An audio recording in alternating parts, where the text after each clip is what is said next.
Hello. How are you? Yes, very good. Yes. Yes. Yeah. How are you feeling about episode two? Ooh, I'm excited. Exciting. Yes, very excited. I wonder how it's gonna be. It's gonna play out. It's always interesting to see what's going to come out. Yes, it's important to say that we don't have any script. We're kind of free flowing, and maybe we'll see that we need a script at some point, but This is how we roll. Yes. So welcome back to episode 2. Thank you for listening to episode 1. Yes.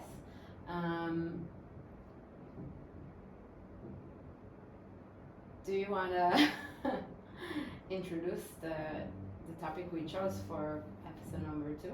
What was the topic? Our relationship.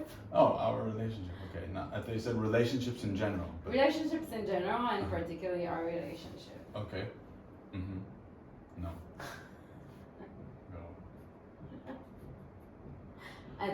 אוקיי, רוצה שנחליט שאני פותחת כל פרק? כן.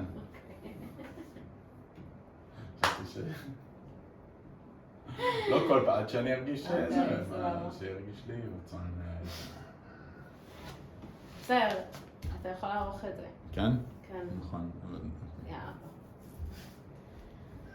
אוקיי.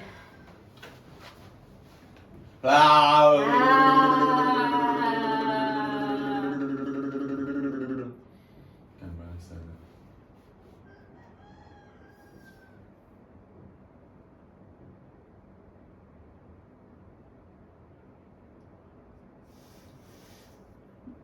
Find your why.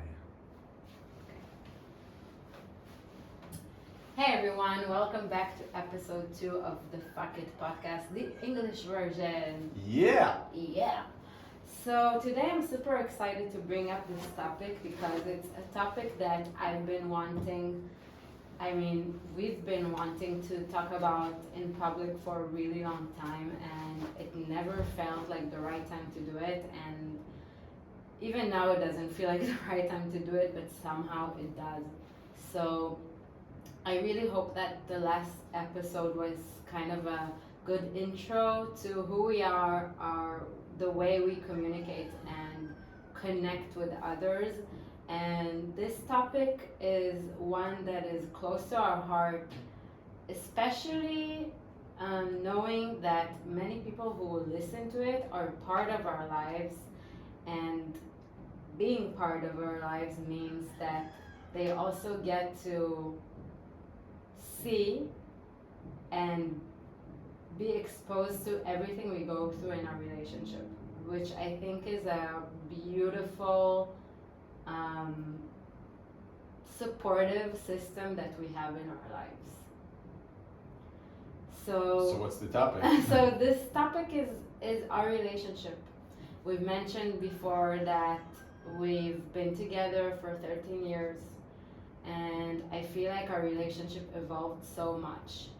And the reason why we chose this topic for this chapter is because we have so many people that came to us for advice on relationships and conscious communication and consciously relating to each other, which is something that has become like a buzzword, but I don't know how many people really understand what it means to consciously relate. And I want to bring in different things that helped us and things we've learned from our relationship that might be useful for other people. Okay, amazing. So I have 2 questions for you. A, what does that mean, consciously relating? And B, why did we not speak about this for so long? You said there were reasons that we didn't speak about. Why was there fear to speak about our relationship? And also we did speak about our relationship in the previous Hebrew podcast a bit. So yeah, start with either one. So I think that consciously relating is, for me, is how I treat this relationship. I think that there is an assumption that while you're in a relationship, there are certain assumptions about how a relationship is functioning and what is the structure of that relationship.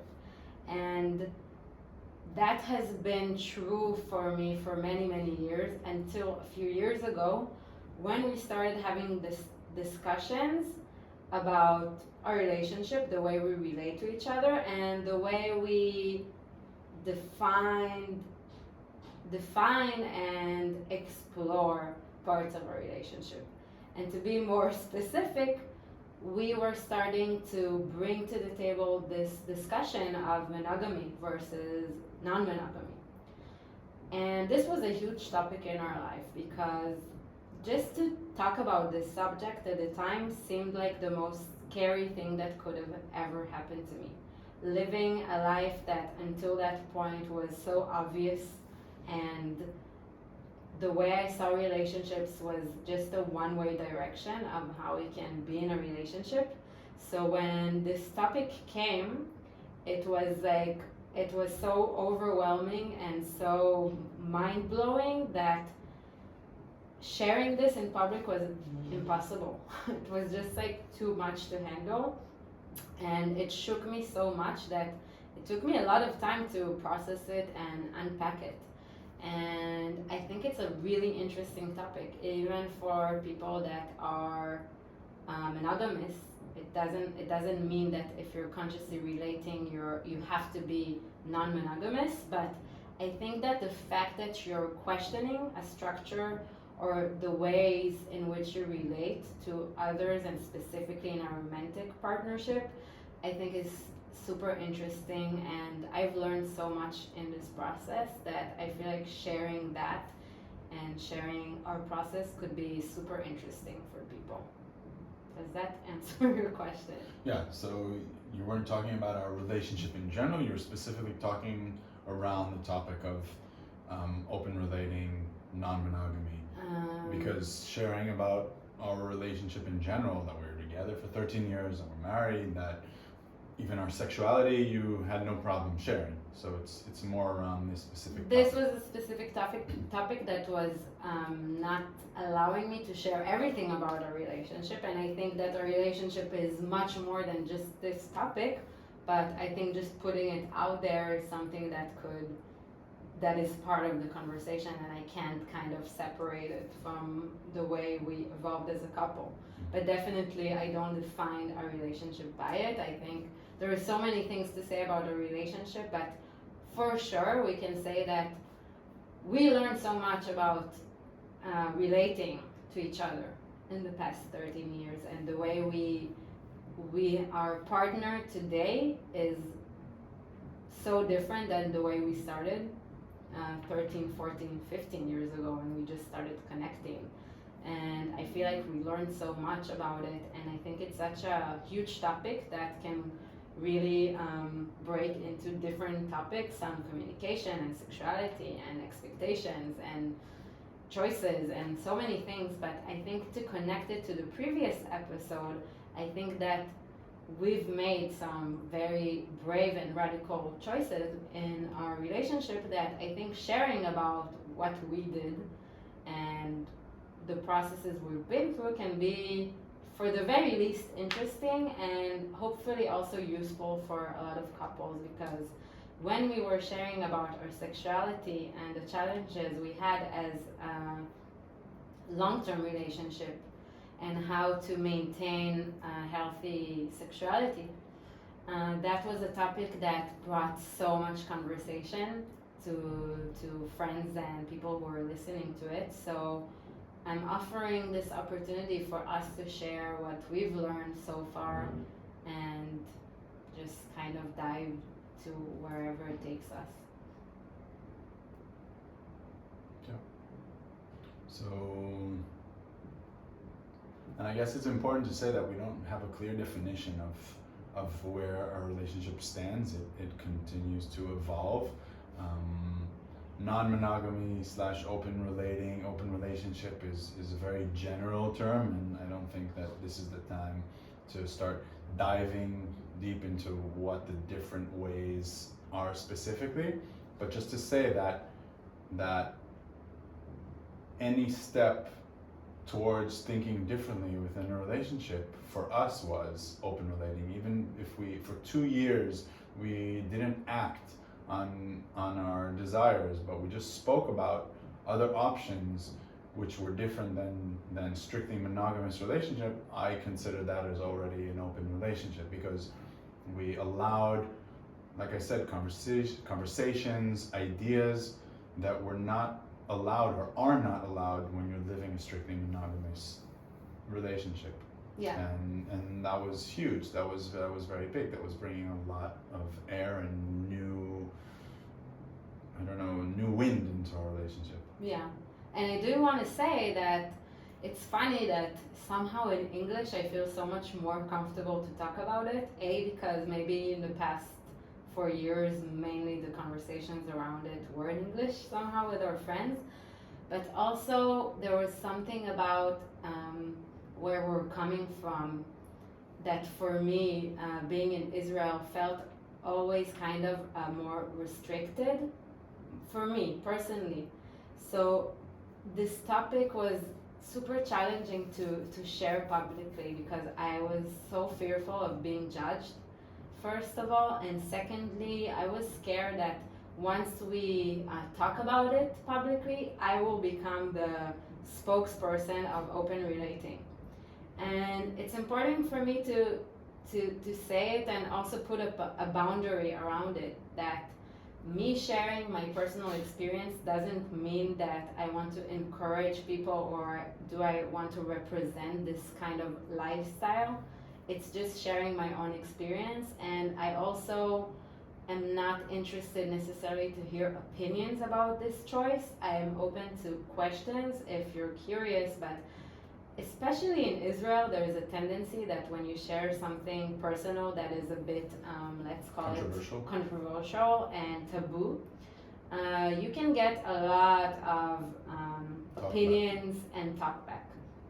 And while I appreciate this kind of like direct and open style of communication, I also want to take care of myself and say, hey, I have a boundary around it, and it does hurt me when people just make assumptions and judgments about me because they hear a certain word and they associate it with certain things. So yeah, it's like I'm willing to share my experience, and at the same time I'm gonna say I'm not open to hear what you think about it. I'm open to questions around it.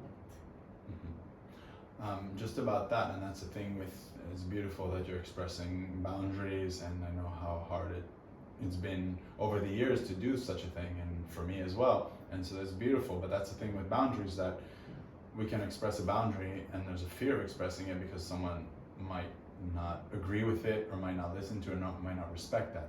And us coming out publicly and speaking about whatever it is that we're going to be speaking specifically about this, people might react.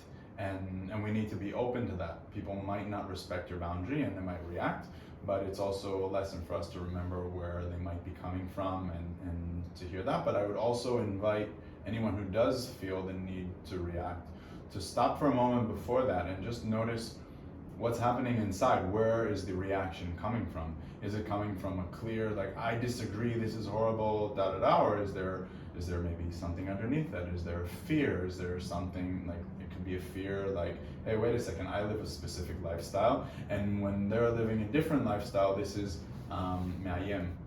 Threatening. This is threatening to my lifestyle, so I must attack. It might just be fearful because, whoa, I also have thoughts like this, but I'm so afraid to express this to anyone around me, to my family, to my spouse, to my partner. So I must defend my lifestyle or come out against it.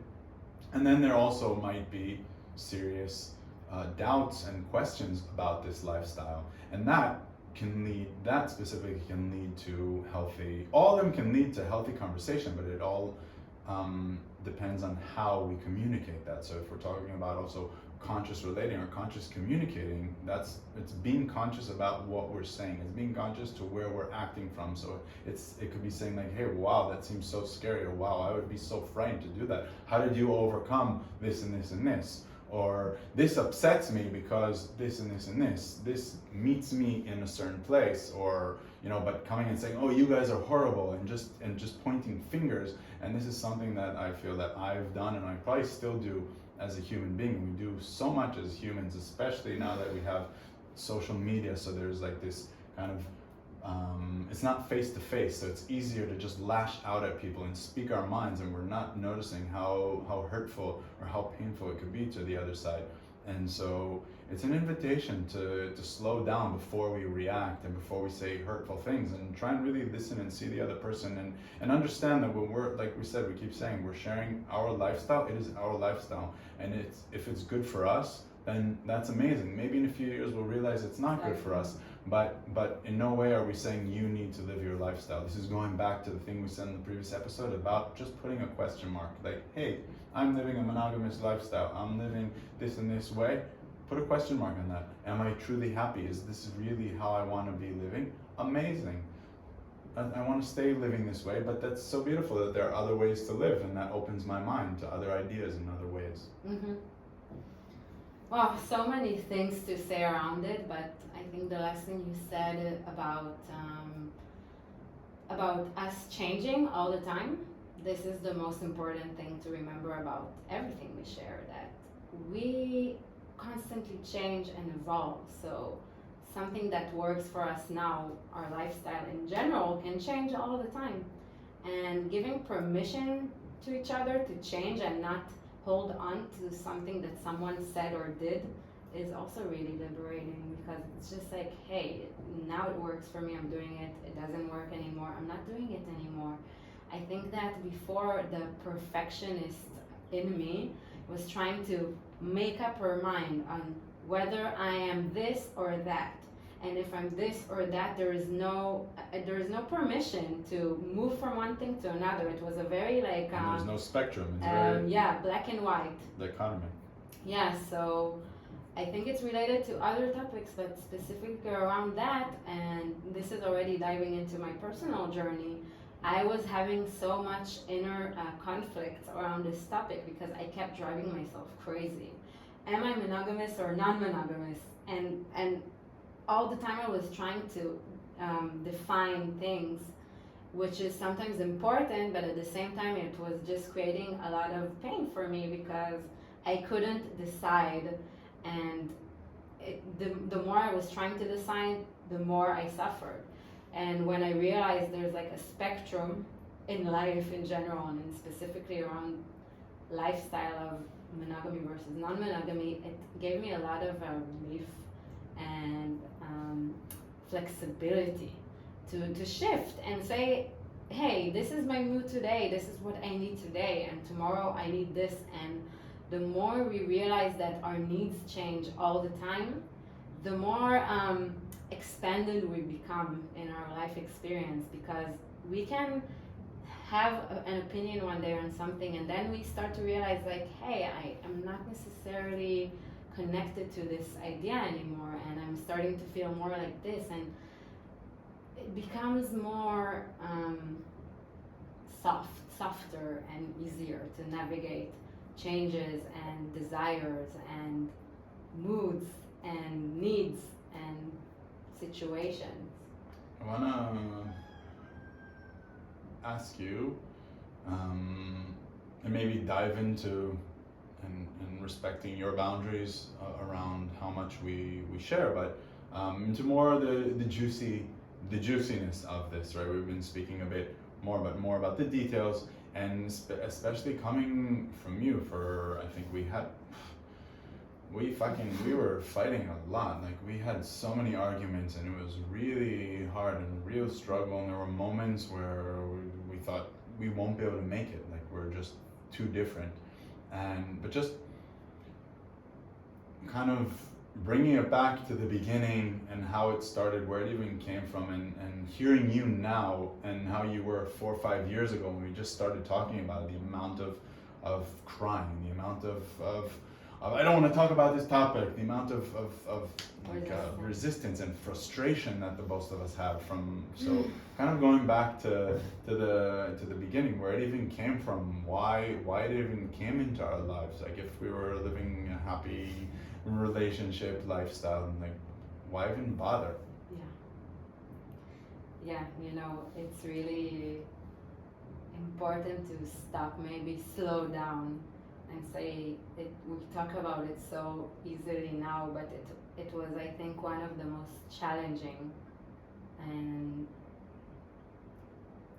challenging mentally and physically and emotionally things to go through, but also the most growth I've experienced in my life through this experience.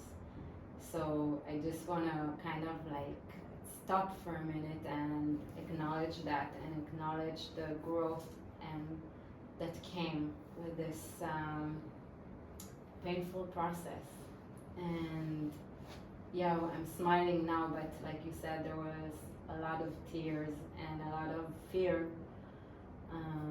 that came to me through this process, but I'm so grateful for it now. And I wish I could go back Yeah. to that 31-year-old Anna and show her this, because I think at the time I was believing that this could lead us to these places, and I remember you kind of like unable to see the broader spectrum, and I was really, always able to see it, but I had to make the choice to choose this path. And when you feel like you don't have a choice, that's where things start to get really hard. When you think that there is no other option. And many times in this process of opening, I call it, our relationship, because this is how I can describe this process. Many times I felt like I have no choice, and this is where I really look back and understand how a perception changes everything, and choices. And I had to make a few very big choices in the process in order to be where I am today. And I say that because before I dive into my personal story, I want to say to people who are thinking about it or fantasizing about it, because in my mind, we were together for such a long time. I love you. I care about you. I see you as my life partner for the rest of my life. But then I had a part of me that was starting to feel like this questions coming in, especially around my sexuality, of like, oh, is this it for me? Is this like the end of my experiences and exploration that I was still looking for? And because also I think the fact that we were together from a very young age, when we started getting closer to our 30s, I really started to wake up my awareness to my sexuality and understanding that there is much, much more to understand, explore with you. And that was my thought, but there was this little thought inside of me of like, what if? Because I started hearing this thing about non-monogamy. At first I thought it was like lunatics and like hippies, extreme hippies that have this lifestyle. And I was like, okay, that's not us. We're living in Tel Aviv and everything. But I just say to people when this topic comes up, I'm like, it's not, if you think that opening your relationship is gonna solve your sexuality or your boredom or your excitement or all the fantasies that you think you're going to now, how you say? fix. Not fix, like make. I think that this journey of ours, it's like 90% self and inner work and 10% fun, I would call it. The fun comes as well, and it's beautiful, but it's a lot of deconditioning and inner work. And I think the way I talk about it today and the process I see in general in my life as a human is thanks to a lot of things I experienced in a relationship. So when we look at our journey as a couple, it's almost like we spend maybe like 8 or 9 years building something together, two individuals coming together and learning how to become something, a new entity almost, that comes with two people that brings different personalities, needs. And then this was the process of becoming more individuals in the relationship, I feel, and becoming like less dependent of each other. And that was a huge process for me. So today I can look back and say, wow, I learned how to take care of myself much, much better than what I used to before.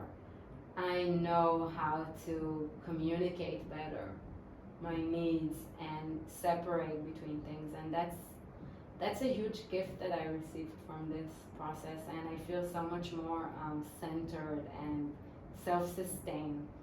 So when I relate with you today, I'm coming from a completely different place. The expectations are different, the way I perceive you is different, the way I perceive us. So many things changed. Not only thanks to the experience we had in exploring this topic of non-monogamy, but also just in general how we evolved as two people in a constant relationship that didn't break. So yeah, it was a big intro, but this is kind of something I wanted to share. It's beautiful hearing you and speak about it this way, and God only knows I wanted to record us back then when we were in the thick of it, in the struggle, and we still have, but it's kind of like you shared in the previous episode. It's the tools we have, and it's understanding that there will be struggles, but how we deal with the struggles and how we deal with the conflict between us and how we come together and speak about it is very different than what it was 4 years ago. Mm-hmm. And the energies that we're bringing into this topic with each other is very different. So it's beautiful to hear you speak and see how you've evolved, and both evolved in this sense. Both of us, We're yeah. both so much, and just hearing you speak, it's funny because it reminded me that really you were the one who brought this years ago, even before I spoke about it. You came home one day and asked me if I'd heard of this concept, non-monogamy, and you shared a bit about it, and I was like, what the fuck, no way. And I was like in my job and everything, and no distractions. And over time I learned that it was coming because there was something happening in your personal life that I had no idea about, and it wasn't coming just from an article that you read, and I'd forgotten about it. And when I brought it up a few years later, then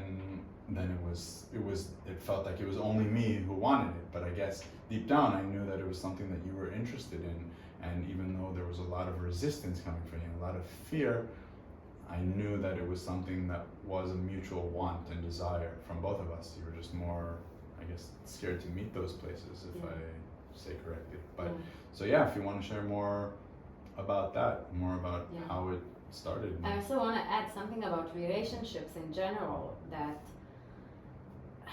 when you think about people who get into a relationship with someone else and the willingness to grow inside a relationship and stick with it when it gets tough and when it gets really uncomfortable, this is where you really get a chance to grow. It doesn't necessarily mean that this relationship will last forever, but I feel like the one thing that really we received from being together for such a long time is the way we each personally grew through the struggles and staying with it, and not like being like, okay, fuck it, I give up and I let go. And so many people face challenges in the relationship and they feel like, oh my god, we're not meant for each other. It's not meant to be together. We're not meant for that. And I feel like there's so much expansion when we actually stay and we try to really navigate what is going on. And this is like the depth of any conflict in a relationship, where we understand that we are getting triggered and something is bothering us, and we get to share that with the other person, and being on one hand held in a situation, and on the other start to shift within ourselves. And I think this is something that we really learn how to do, and that's a great gift that we give to each other in a relationship. Yeah, it's very true, but I do think that there's a part missing, that we had kind of like it's not a cheat code, but basically what held us many times from my side together was because very short about our relationship, this could be for another episode, but we were together for 7 months and then we broke up for 1 year. And the way it happened, again in short, was that I broke up kind of very instantaneously and in a very hurtful way, and you just got up and left. And I realized, I think it was already the next day, that I made the biggest mistake of my life, and I felt so much pain, and you wanted nothing to do with me, and it took me a year to get you back. And the reason I'm sharing this is because there were so many instances throughout our relationship that I was like, holy shit, like, get the fuck out of my life. I want to just toss you out the window. Like, oh my God, oh my God, I can't believe we're together. This is not gonna work. This is never gonna work. Da, da, da. And it feels so real in those moments, because it's just the anger, the rage, the confusion, the sexual desire for someone else, the whatever it is so strong, so it's blinding, and it seems like that is the only reality in that given moment. But feeling that pain really early in our relationship was a big reminder. And then I had this pact with myself, and I said, like, bite your lips. If in 2 weeks you still feel the same way, let her go. But if you don't, then stay. And it really, within a day or two, or even a few hours, it would subside. And it kind of like connects to what you said, because I was giving myself that choice. Like, I have a choice. I can. It's not like I'm bind to you forever. And this was like, we were together for 7 years before we got married. So this has nothing to do with like a contract or wedding. But it's just that feeling that I have the freedom to get up and leave whenever I want. But I know that right now I might not be making the clearest decision out of the clearest mind. Yeah. And so that really helped. And then obviously over time, once we were able to overcome those moments, and I think that at the beginning we communicated horribly. We did not know how to communicate, but we always tried to communicate, whether it was through outbursts or whether it was, I saw that you're closing up and I would poke at you until you would express what you're doing, or you would do the same to me. And over time we learned how to communicate better and better, and kind of, if at some points we would have a fight and then we wouldn't speak for 3-4 days, then it's okay throughout the actual argument to kind of diffuse it and understand. So yeah, we got sidetracked a bit, but it's important. No, it's not. I think it's a very important foundation to what we're sharing, because it's part of our relationship and how we evolved to who we are today. And I feel like sometimes people think of non-monogamy as like, oh my God, it's so radical and you just like don't give a fuck about anything, you just do what you want. But when you really understand the process that it takes, and also what happened to us personally to come to this lifestyle, it's showing like the depth of it, and not just like a concept that people see out there or read in a magazine or see a documentary about.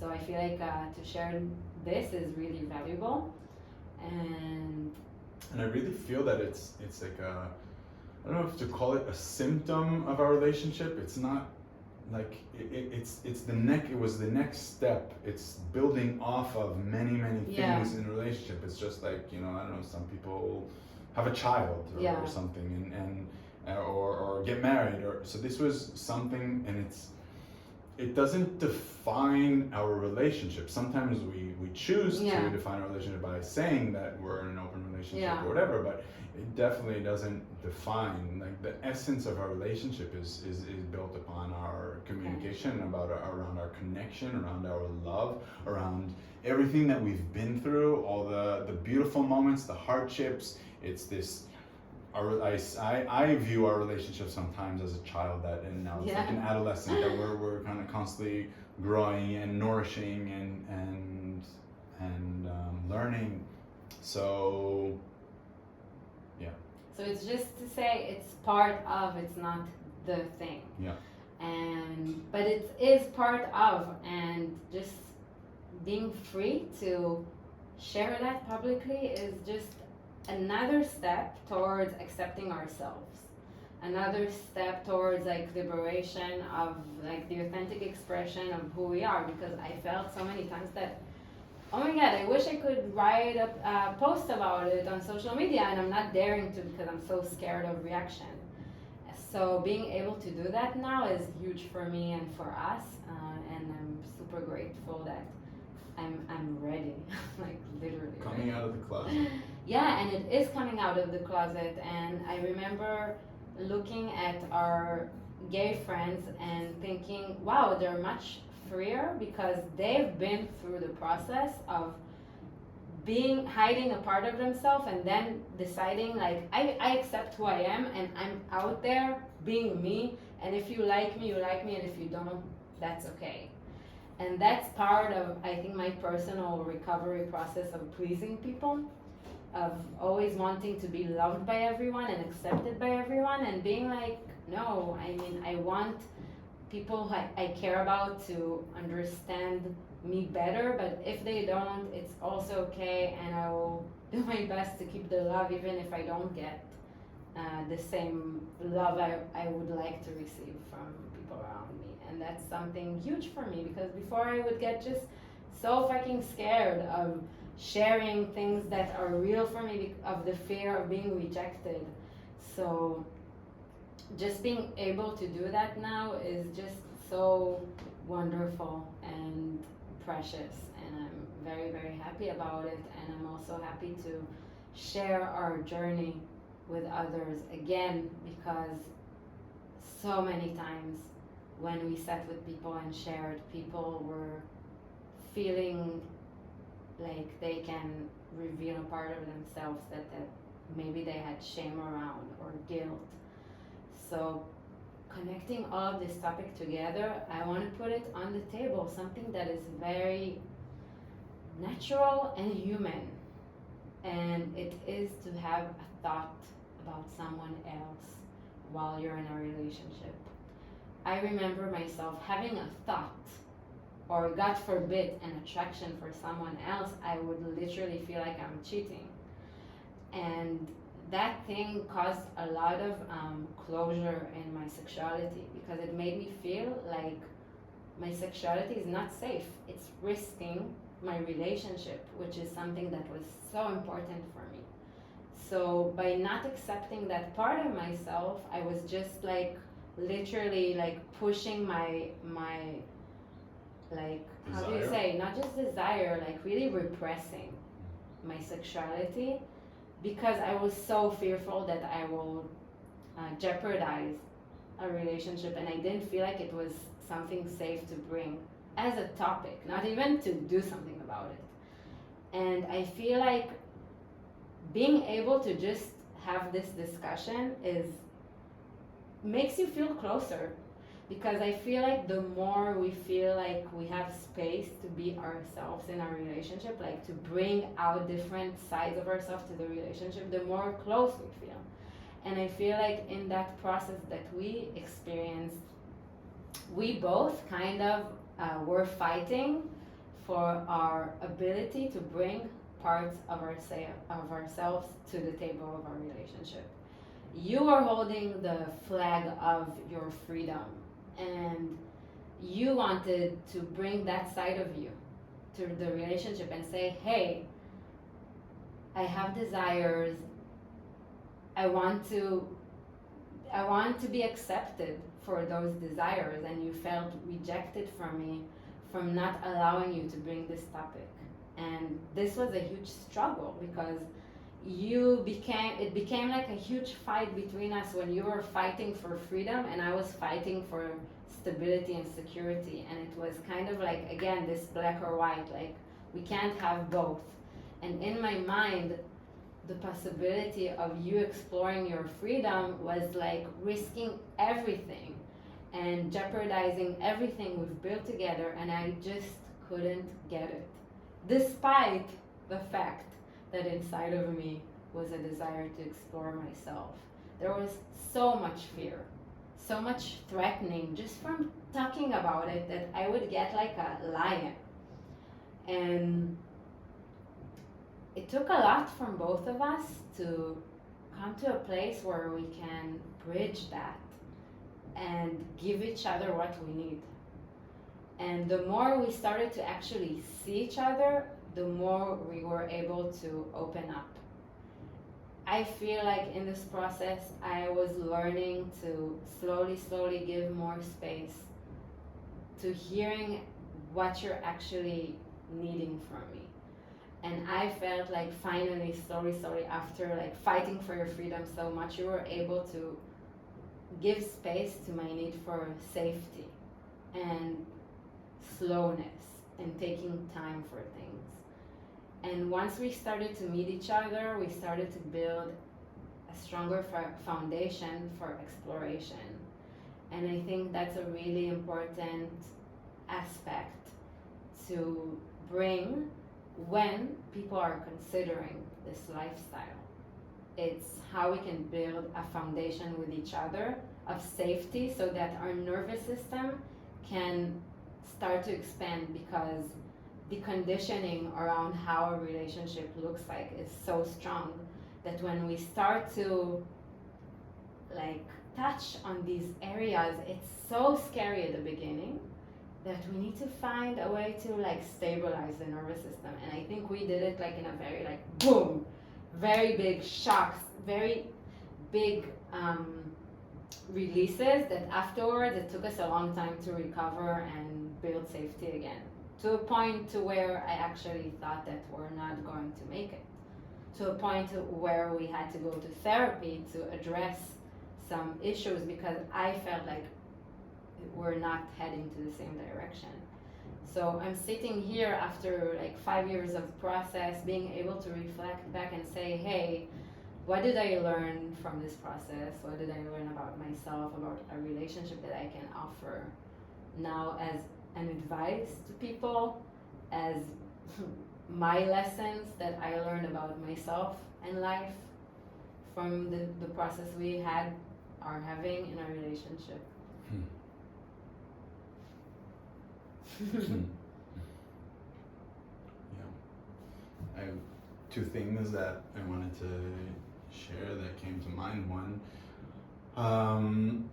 is to notice the parts within ourselves and bring it here. Like, first of all, something that I learned and I want to give thanks to myself is patience. So it's also like I was ready to speak about this on the podcast 3 years ago, and it was not easy for me to restrain. I felt like I'm restraining myself, but at the same time, this is something that I needed to learn within our relationship, patience.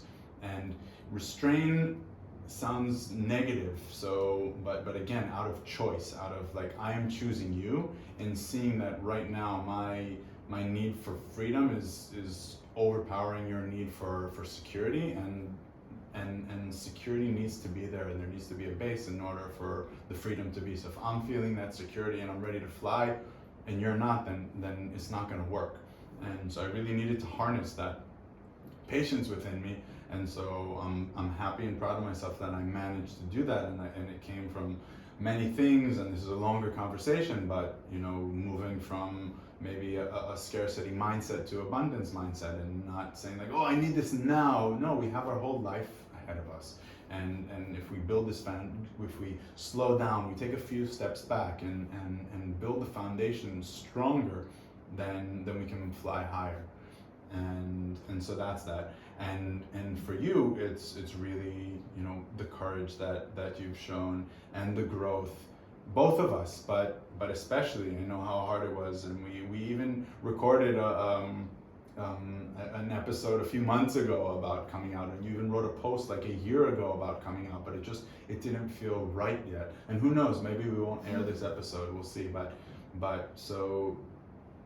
it feels right, you know. I know how it feels within me, like it wouldn't feel right if we just put it out there and then there was this backlash that was too hurtful because you didn't build that foundation within yourself. So you also have that foundation to kind of be more free. And that leads me to what you have written down in your notes. The one word is authenticity, and it connects to both things that you were saying within the relationship and also with others. That's the thing about being authentic with each other, that yes, I can hide many sides of myself. I cannot share this part of me. Someone who is homosexual can act as if they're, you know, happily married with a woman, or a woman with a man, but deep inside they're not being authentic with the ones around them. So their parents, their family, they love them for who they believe they are, but they know that it's a lie. They're not truly loving them for who they truly are. And that's the thing with being authentic. Some people might not love us, they might not, but the people who do love us, you know that it's real. I know that it's real because they see all sides of me, and I strive to show more and more of that, whether it's here, whether it's with friends, in one-on-one conversations with you, or on social media, because that's who I am. And hiding parts of myself just doesn't feel right. I feel parts of me feel caged, and that brings me to the authenticity within the relationship that this brought, like speaking the fact that I have a desire towards someone else, or that you have a desire towards someone else, or anything, that you want to leave the lifestyle that you're living, you want to go and travel the world, and I want to stay, then hiding that from one another creates separation, right, and distance. And the fact that we start sharing these things with each other, it doesn't mean we have to act on them. That's a choice, but at least I can share, this is who I am, this is parts of me. And I feel that the more we allowed space for those parts of us, the more we became authentic, even more authentic in that aspect of our relationship and in many other aspects. And that drove more intimacy and more closeness.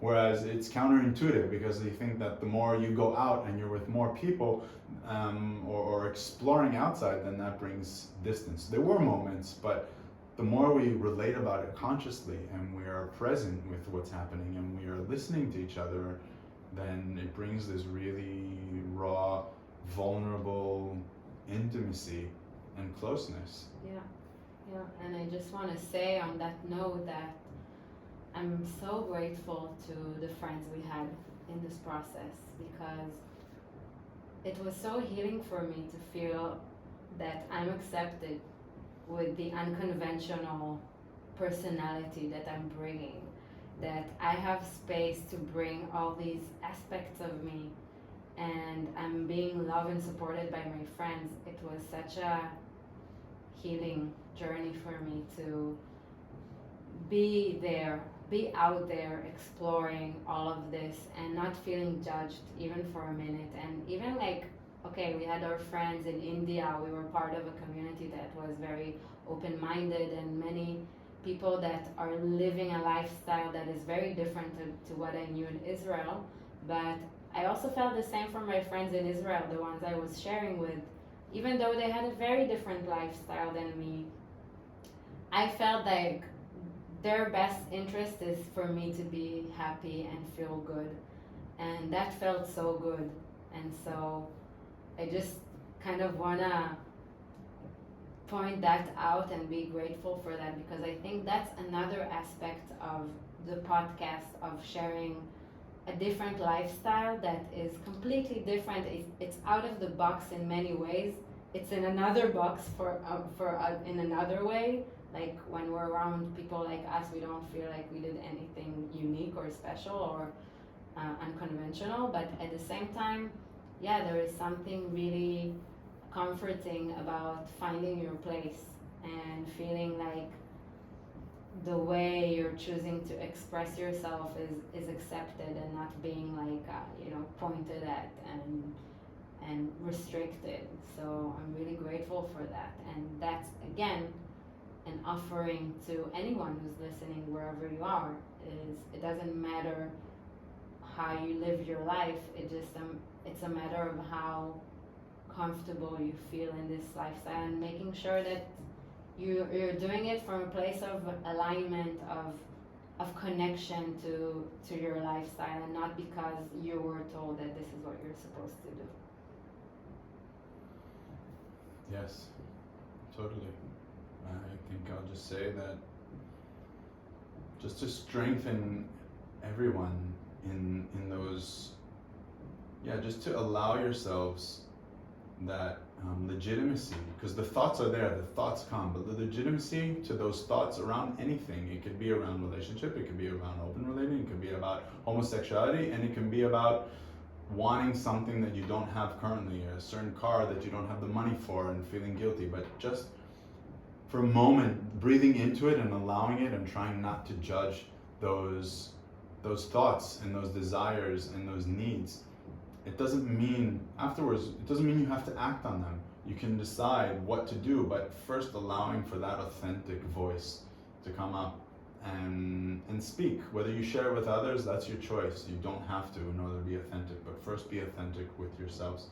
And that's something that I want to be a giveaway from this episode. And yes, we didn't get into the juicy details, but that's fine. We have all of our life, and I just want to allow space. I know that you asked, you had your boundaries, but to raise a healthy conversation, if anyone does want, or if there are specific questions or areas that you're curious about this topic or other topics we've spoken about, to kind of help point us so that we can address them. And thank you. And I just want to lehokir, to Give gratitude, but to you for the courage, and I'm excited for this moment where we can come out of the closet. Yeah.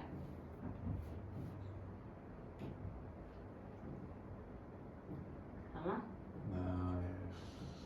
50. מעניין אותי לדעת, אני רוצה שנייה להסתכל על כל הפודקאסטים שלנו. Hey everyone, welcome back to episode 2 of the Fukit podcast, the English version. Yeah. So today I'm super excited to bring up this topic because it's a topic that I've been wanting. עדיף בהתחלה פחות ולייצר כזה טעם של עוד מאשר להעלות. You know what I mean? אני רוצה לראות. Hey everyone, welcome back to episode 2 of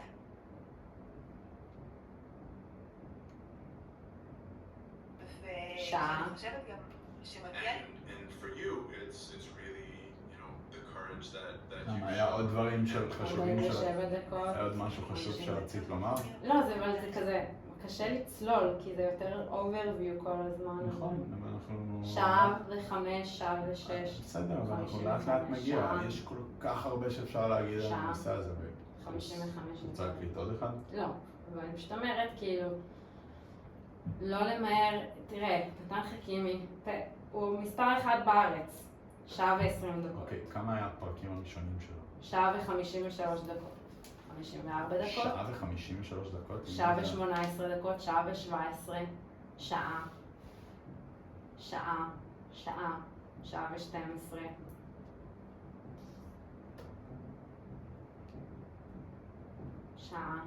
שעה ו7.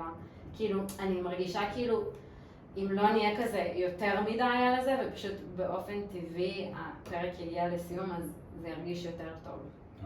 כן. כאילו, זה טוב להיות על זה, אבל זה גם כזה... אז אולי צריך שגם את, כאילו שתראי, אולי כי אני רואה את השעון, אז את לא מודעת. כן. שעה ו16. כי יכול להיות שבעוד חצי שעה הם יכולים לגעת בעוד הרבה דברים עמוקים. וכך אולי לאנשים יותר זמן להקשיב לפרק, אבל זה בסדר. שמקשיבים לזה בנסיעה. כי עכשיו זה כזה overview, אף פעם לא כאילו אפשר לצלול, כי צריך, לוקח זמן להיכנס לנושא. אתה מבין מה אני אומרת? אז את רוצה להמשיך כאילו? לא, סיכמנו אותו כבר. בסדר, אז מה, אפשר לחתוך את זה? לא. אבל אתה מבין, כאילו, אם זה יהפוך להיות פרק של שעה ו10 שמתעסק בנושא כזה גדול, והוא מעניין אנשים, אתה אתה לא חושב? כן, אולי. אבל בסדר, הקלטנו, נקשיב, נבין. כן, יש לך כוח להקשיב לזה עכשיו. לא, לא עכשיו ברגע זה ממש. בואו נניח לזה ונבין. כל הכבוד. קודם כל, כל הכבוד. אוקיי? אתה רואה, זה לא כזה נורא להקליט באנגלית. נכון, בסדר, אבל את רואה, זה לא כזה נורא להקליט על פתיחת הקשר. מה נאכל? נכון, מתי נתראה?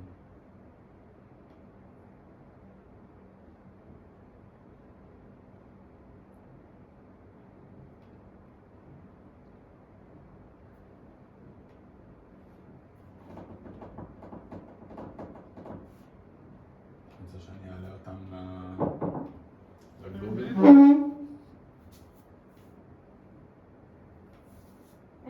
אולי אני הייתה פה כל כן, הזמן. שמתי לב תוך כדי, לא רציתי...